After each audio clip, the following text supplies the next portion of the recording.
नमस्कार, खबर दमदार में आप सभी का बहुत स्वागत है। आपके साथ मैं हूं नलिनी पांडे और खबर दमदार में सबसे पहले खबर पिथौरागढ़ से ही जान लेते हैं, जहां पर टनकपुर तवाघाट और साथ ही एनएच पर एक बार फिर से लैंडस्लाइड हो गया है और बॉर्डर के इस अहम एनएच पर नया गांव के पास लैंडस्लाइड हो गया है। तो लैंडस्लाइड होने के कारण यह हाईवे पूरी तरीके से बंद हो गया है और काली नदी के ठीक ऊपर बने इस हाईवे में इतना भारी लैंडस्लाइड हुआ कि मलबा रोड को पार करते हुए नदी तक पहुंच गया।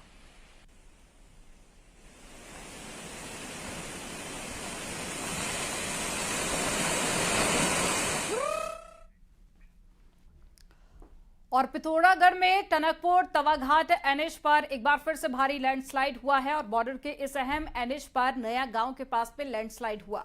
लैंडस्लाइड होने के बाद में जो तस्वीरें हैं वो भी हमने आपको दिखाई। और चलिए अब बात करते हैं मेरठ की, जहां पर करंट से कांवड़ियों की मौत का मामला सामने आया और 2 मृतकों के परिजनों को 6-6 लाख रुपए का मुआवजे का ऐलान किया गया। नाबालिग मृतकों के परिजनों को 1-1 लाख रुपए के मुआवजा राशि देने का ऐलान किया गया। डीएम ने मुआवजे के ऐलान को लेकर जानकारी भी दी। तो आपको बता दें कि मेरठ में करंट लगने से 2 लोगों की मौत हुई थी, जिसके बाद में नाबालिग मृतकों के परिजनों को 1-1 लाख रुपए और साथ ही 2 मृतकों के परिजनों को 6-6 लाख रुपए की राशि देने का ऐलान किया गया है।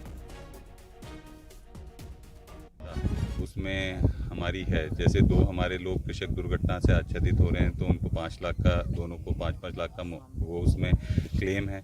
इसके अलावा विद्युत में एक नो फॉल्ट लाइबिलिटी में 1-1 लाख सभी डेथ्स में कॉम्पनसेशन है, वो हम लोगों ने किया है। बाकी सभी परिजनों ने अपनी भी कुछ मांग रखी है और अपनी आर्थिक सहायता के लिए एक रिक्वेस्ट की है, वो भी हम पूरा तैयार करके शासन को उसको संदर्भित कर रहे हैं और कोशिश यही की जा रही है कि जितनी भी आर्थिक सहायता यहाँ पे परिवारों की हो सकती है वो हो। और बाकी स्थिति सामान्य है, सभी परिवारजन अब अपनी इसके क्रीमेशन के लिए व्यवस्था कर रहे हैं और हम लोग यहाँ उपस्थित हैं। अब चलिए खबरों में आगे बढ़ते हैं। पाकिस्तान से आई सीमा हैदर और उसके पति सचिन को कल से किसी ने नहीं देखा है। अलग अलग जगहों से लोग सीमा हैदर को देखने के लिए लगातार ग्रेटर नोएडा के रबुपुरा गांव में आ रहे हैं और स्थानीय लोगों ने बताया है कि सीमा सचिन के घर का दरवाजा खुल नहीं रहा है। लोग दरवाजे पर आवाज देते हैं, खटखटाते भी हैं, मगर अंदर से कोई खोलता नहीं है। ये बड़ी खबर इस वक्त की आपको हम बता रहे हैं, जहां पर मीडिया का जमावड़ा लगा रहता है सीमा से सचिन से बातचीत करने को लेकर। लेकिन अब ये बड़ी खबर मिल रही है कि अभी तक सचिन का और सीमा का कुछ पता कल से नहीं लग पाया कि आखिर ये कहाँ गए। पड़ोसी भी लगातार कोशिश कर रहे हैं आवाज देने की, दरवाजा खटखटाने की, लेकिन पड़ोसी तक को नहीं पता है कि आखिर सीमा और सचिन कहाँ हैं।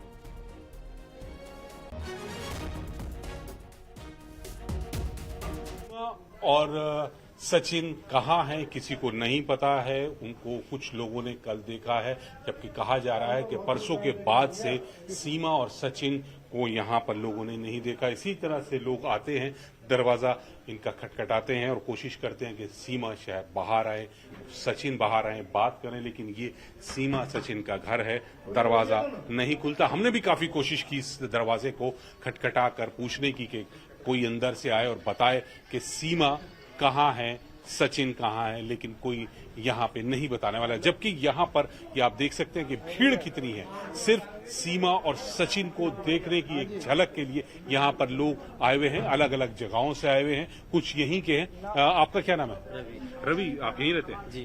कब देखा था सीमा को? जी हमने कल देखा था और जिस दिन आए थे उस दिन भी देखा। अच्छा, अब यहाँ पे नजर नहीं आ रहे सचिन, और कहाँ है कुछ पता है? नहीं पता जी, सुबह से नहीं मालूम उनका। इनके परिवार के सदस्य? उनके भी नहीं पता, शायद अंदर ही है। वो थोड़े मीडिया वालों से परेशान है क्या, वो आना जाना लगा रहे हैं थोड़े, इसलिए यहाँ पे परेशान है। और भी यहाँ पे लोग हैं। आप कहाँ से हैं? बिहार से आए। किस जगह से? अभी काम बगल में कर रहे हैं सर। बगल में कर रहे हैं। देखा यहाँ पे सीमा को? नहीं, हम लोग देखने के लिए आए हैं सर, अभी पता नहीं कोई बंद है।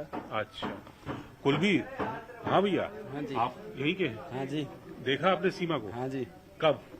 कल देखा ना। उसके बाद से? उसके बाद नहीं देखा। अच्छा, कुछ परिवार के अंदर लोग मिले आपको? नहीं मिले, कोई नहीं मिला नहीं। परिवार में? आता जाता कोई नहीं, बस इसी तरह से भीड़ लगी रहती है। तो ये स्थिति है सीमा हैदर के यहाँ और सचिन के लोग बाग सीमा को देखने के लिए आ रहे हैं, लेकिन मायूस लौटना पड़ रहा है। कल से दरवाजा बंद है, लोग बाग सिर्फ इसी उम्मीद में फिर भी आ रहे हैं कि शायद दरवाजा खुले, खटखटाते हैं, लेकिन न तो अंदर से कोई जवाब आता है, न सीमा के दीदार होते हैं। कैमरामैन नरेश के साथ अशरफ काजमी, नोएडा। और केंद्रीय मंत्री संजीव बालियान ने मुजफ्फरनगर में बाढ़ग्रस्त इलाकों में निरीक्षण किया। केंद्रीय मंत्री बाढ़ के पानी में उतरे और केंद्रीय मंत्री संजीव बालियान ने हिंडन नदी से प्रभावित इलाकों का दौरा किया। उन्होंने बाढ़ पीड़ित ग्रामीणों और साथ ही किसानों से बात की और उन्हें हर संभव मदद का भरोसा दिया। ये दो तस्वीरें आपको दिखा रहे हैं। केंद्रीय मंत्री जब बाढ़ के पानी में उतरे और साथ ही लोगों से बातचीत की और भरोसा दिया कि हर संभव मदद सरकार की तरफ से दी जाएगी।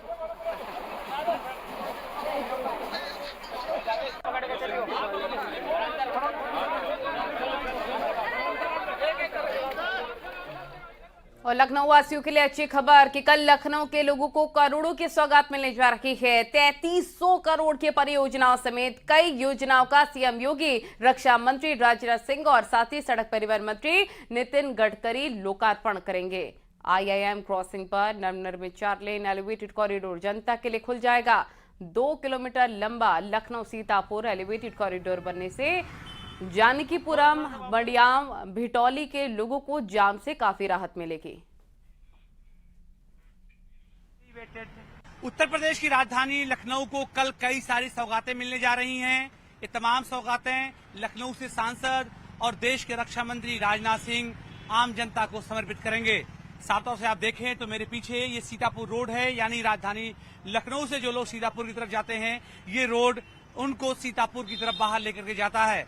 यहाँ पर सबसे बड़ी दिक्कत परेशानी ये थी कि यहाँ पर पहले जाम बहुत लगा करता था, लेकिन कल जो कार्यक्रम होने वाला है उस कार्यक्रम के तहत न सिर्फ जाम से लोगों को मुक्ति मिलेगी, बल्कि साफ तौर से देखें तो यहाँ पर जो दर्शाया गया है जो है NHAI की तरफ से कि लखनऊ सीतापुर खंड के मड़ियाव IIM क्रॉसिंग पर नवनिर्मित 4 लेन एलिवेटेड कॉरिडोर का कल उद्घाटन होगा। तो इसको आम शब्दों में समझें तो आम जनता को ये समर्पित कर दिया जाएगा। इस पुल की कुल लंबाई 2 किलोमीटर है और 80 करोड़ की लागत से इस पुल को बनाया गया है। सबसे अहम खास बात ये है कि इस पूरे कार्यक्रम के दौरान कल न सिर्फ जो है रक्षा मंत्री मौजूद रहेंगे, बल्कि मुख्यमंत्री योगी आदित्यनाथ भी इस कार्यक्रम में शिरकत करेंगे। इसके अलावा तमाम जो सांसद हैं, इस इलाके के विधायक हैं और MLC हैं, वो सब भी इस कार्यक्रम में शिरकत करेंगे।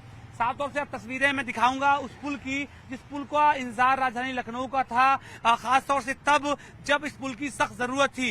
ये पुल जैसा कि मैंने आपको बताया कि 2 किलोमीटर लंबा है और सबसे खास बात ये है कि ये पुल बहुत जल्दी यानी 1 साल के अंदर ही बनकर के तैयार हो गया है और इतने कम समय में इस तरह के पुल कभी बन पाते हैं और कल जनता को ये समर्पित कर दिया जाएगा।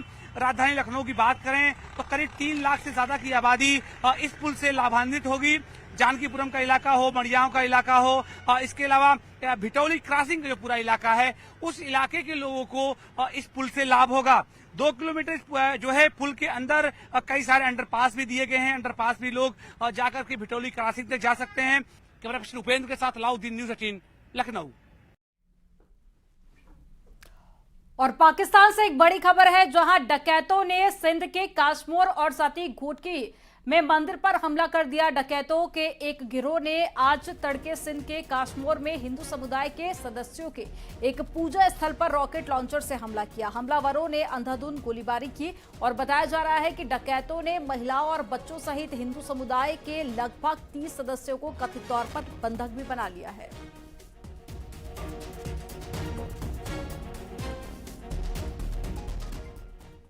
और वहीं इटावा में लव जिहाद का मामला सामने आया है, जिसमें मुस्लिम युवक ने हिंदू बनके एक लड़की को अपने प्रेम जाल में फंसा लिया और हकीकत सामने आने पर युवती ने मुस्लिम युवक मुनीर के खिलाफ मुकदमा दर्ज किया है, जिसके बाद पुलिस ने आरोपी को अरेस्ट किया है। मुनीर ने मनीष बनकर लड़की को अपने प्रेम जाल में फंसाया। के जरिए जो है एक विशेष समुदाय का लड़का और एक लड़की से जो है प्यार का और कुछ ऐसी बातें कर रहा था, जिससे ऐसा प्रतीत हुआ और जैसा कि एप्लीकेशन मिला उसके माँ बाप द्वारा, उसके आधार पर उसके खिलाफ 420 और 3/5 धर्म परिवर्तन अधिनियम का मुकदमा दर्ज किया गया तथा मुलजिम मुनीर को गिरफ्तार करके जेल भेजने की कार्रवाई जनपद इटावा पुलिस के कोतवाली शहर द्वारा की जा रही है। मुस्लिम युवक मुनीर ने हिंदू बनकर के एक लड़की को झांसा देकर के शादी करने का प्लान बनाया, लेकिन लड़की मुनीर की असलियत जान गई, जिसके बाद उसने पुलिस से संपर्क स्थापित किया, जिसके बाद पुलिस ने धर्म परिवर्तन का मुकदमा दर्ज किया है। यह पूरा सनसनीखेज मामला इटावा के कोतवाली इलाके का है, जहां लड़की की शिकायत के बाद आरोपी मुनीर के खिलाफ मुकदमा धर्म परिवर्तन का दर्ज किया गया है। अब पुलिस ने आरोपी युवक को गिरफ्तार करके जेल भेज दिया है। यह दूसरा ऐसा मामला है जिसमें धर्म परिवर्तन का इटावा में सामने आया है, जिसके बाद आरोपी को गिरफ्तार करके जेल भेजा गया है। कैमरामैन रजत सिंह के साथ दिनेश शाह के न्यूज़ 18 इटावा। और फतेहपुर में लव जिहाद के मामले में पुलिस ने आरोपी मोहम्मद राजुल को गिरफ्तार कर लिया। मामला असुथर थाना इलाके का है, जहां पर नाबालिग हिंदू लड़की को अगवा कर जबरन धर्म परिवर्तन कराकर निकाह करने का आरोप है। पुलिस ने अगवा लड़की को सकुशल बरामद कर आरोपी मोहम्मद राजुल को गिरफ्तार कर जेल भेज दिया है और पीड़िता के बयान के आधार पर धर्म परिवर्तन समेत अन्य धाराओं में मुकदमा दर्ज कर कार्रवाई की जा रही है। क्षेत्र में एक पीड़िता अपने गांव के एक लड़के राजुल सनाब गफ्फार के साथ चली गई थी, जिसके संबंध में थाना सोतर पर धारा 363 IPC का अभियोग पंजीकृत किया गया था। अपहृता को 14 जुलाई 2023 को सकुशल बरामद कर लिया गया है। उसके बयान से यह प्रकाश में आया है कि मुस्लिम लड़के द्वारा उसको धर्म परिवर्तन कराने का प्रयास किया जा रहा था, जिसके संबंध में उचित धाराओं का समावेश कर लिया गया है। आज अभियुक्त राजुल सनाब गफ्फार को गिरफ्तार करके जेल भेजा जा रहा है और सभी विधिक कार्रवाई की जा रही है।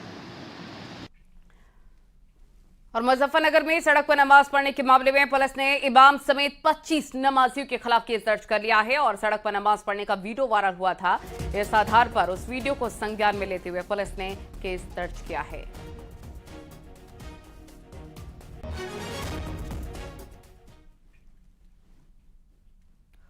और अब खबर लखनऊ से है, जहां सद्दाम शेख को लेकर एक बड़ा खुलासा हुआ। एटीएस की पूछताछ में संदिग्ध आतंकी का खुलासा हुआ।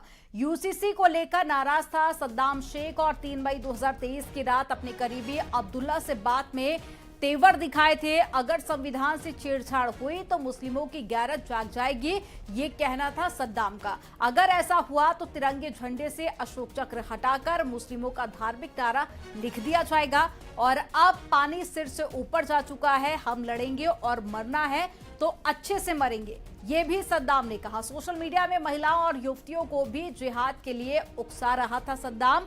और सद्दाम के फोन में अलकायदा की महिला आतंकी आफिया सिद्दीकी का वीडियो भी मिला है। एटीएस की कस्टडी में रिमांड में है संदिग्ध आतंकी सद्दाम शेख, जिसको लेकर कई बड़े खुलासे हुए हैं।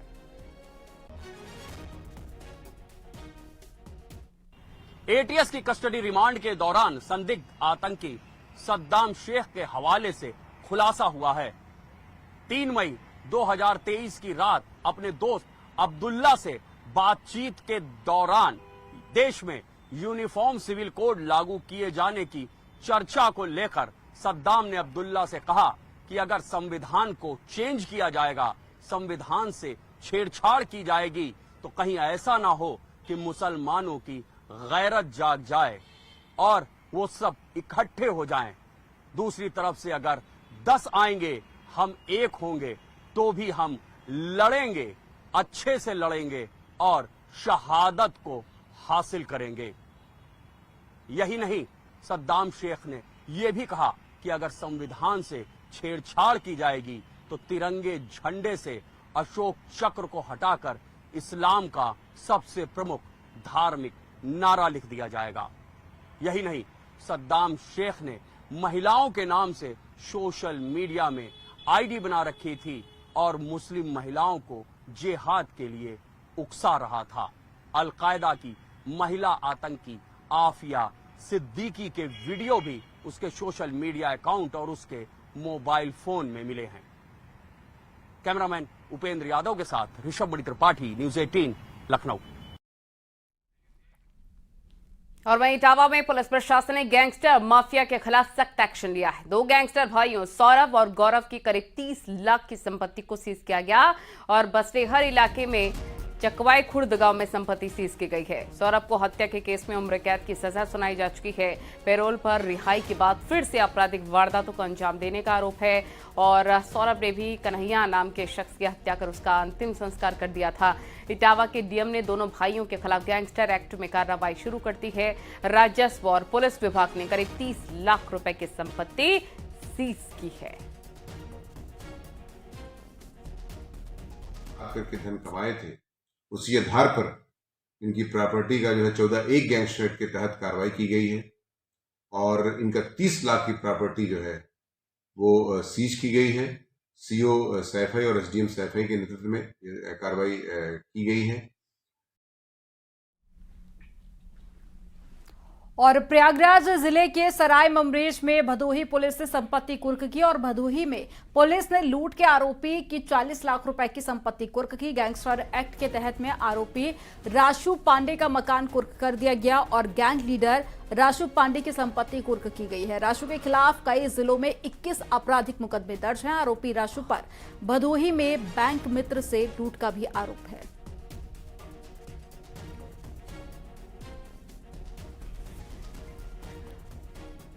और यूपी एसटीएफ ने मादक पदार्थों की तस्करी के इंटरनेशनल गिरोह का खुलासा कर दिया है। एसटीएफ ने बहराइच से एक आरोपी को अरेस्ट किया जिसके कब्जे से 3 करोड़ की अंतरराष्ट्रीय कीमत की ब्राउन शुगर बरामद हो चुकी है। पकड़े गए तस्कर की पहचान शाहिद उर्फ मस्तान के रूप में हुई जो कि गोंडा का रहने वाला है। बताया जा रहा है कि नेपाल और आसपास के जिले में मादक पदार्थ की ये सप्लाई किया करते थे।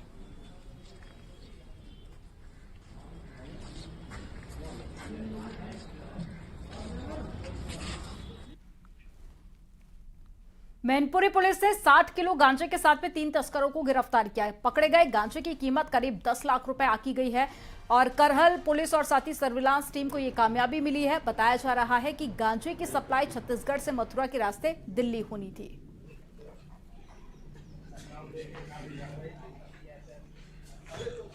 गिरफ्तारी हुई है और कुछ माल भी बरामद हुआ है। क्या कुछ जनपद में अवैध मादक पदार्थों के खिलाफ चलाए जाने वाले अभियान के क्रम में आज हमारी थाना अध्यक्ष करहल और हमारी सर्विलांस टीम ने 3 लोगों को गिरफ्तार किया है। ये घिरोर रोड एक्सप्रेसवे के नीचे से, जिसमें से इनके कब्जे से 4 बैगों में 60 किलोग्राम गांजा बरामद हुआ है। खबरें और भी हैं लेकिन यहाँ रुकना होगा एक छोटे से ब्रेक के लिए। आप देखते रहिए न्यूज़ 18।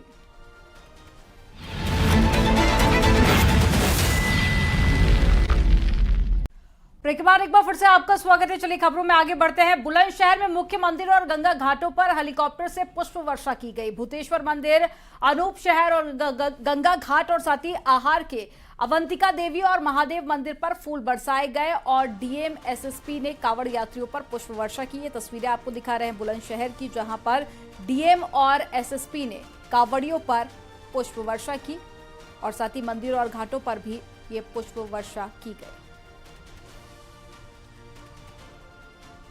तो ये 2 तस्वीरें आप देखिए। एक तस्वीर आपको दिखा रहे हैं हेलीकॉप्टर के बाहर की, जहां पुष्प वर्षा आप इन तस्वीरों में देख सकते हैं। दूसरी तस्वीर आपको वो हेलीकॉप्टर दिखा रहे हैं जिससे एसएसपी और तमाम अधिकारियों ने कांवड़ियों पर पुष्प वर्षा की। और अब खबर हापुड़ से, जहां पर शिवरात्रि पर हापुड़ के डीएम और एसपी ने तीर्थ नगरी गढ़मुक्तेश्वर में कांवड़ियों पर पुष्प वर्षा की। पुष्प वर्षा होने से कांवड़िये काफी खुश भी नजर आए। आपको ये भी बता दें कि योगी सरकार कांवड़ियों पर कई जिलों में पुष्प वर्षा करवा रही है और इसी क्रम में गढ़मुक्तेश्वर में हेलीकॉप्टर से पुष्प वर्षा की गई। डीएम और एसपी ने ब्रिजघाट में कांवड़ियों पर पुष्प वर्षा की है।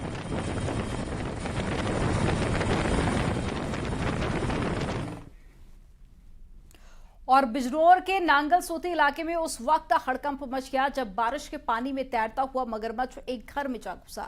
मगरमच्छ को देखकर घर में रह रहे परिवार के लोग दहशत में आ गए और लोगों ने मगरमच्छ को रस्सी से बांधकर कैद कर लिया और वन विभाग को इसकी जानकारी दी गई। वन विभाग की टीम ने मगरमच्छ को तालाब में छोड़ दिया।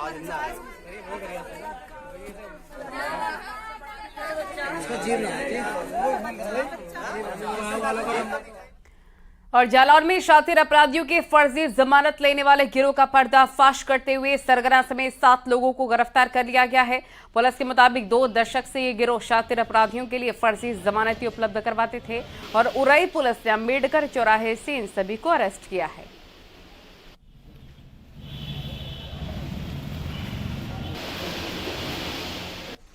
और झांसी में जीआरपी ने एक शराब तस्कर को गिरफ्तार कर लिया, जिसके कब्जे से भारी मात्रा में अवैध शराब बरामद की गई। सूचना के आधार पर जीआरपी ने तस्कर की घेराबंदी कर उसे रेलवे स्टेशन से गिरफ्तार किया।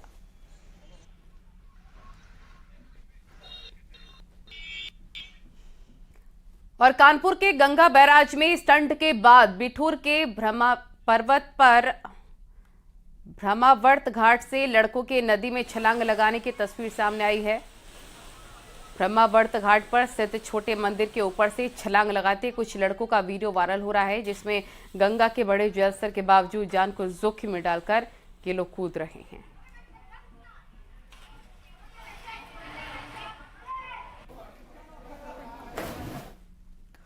और बागपत में पुलिस ने हत्या के मामले में प्रेमी प्रेमिका समेत 3 लोगों को गिरफ्तार कर लिया। आरोप के मुताबिक दोनों ने महज इसलिए अपने पड़ोसी को मौत के घाट उतार दिया कि कहीं वे दोनों के अवैध संबंधों को दुनिया के सामने जग जाहिर न कर दे। इसलिए दोनों ने पड़ोसी की हत्या की साजिश रची और सिर में लोहे की रॉड से वार कर हत्या की वारदात को अंजाम दिया। इसके बाद में लड़की ने सबूत मिटाने के लिए भाई की मदद से शव को जंगल में फेंकवा दिया और लंबी तफ्तीश के बाद में बागपत पुलिस ने जब सारी कड़ियां छोड़ी तो फिर उसके बाद आरोपी का खुलासा हो पाया।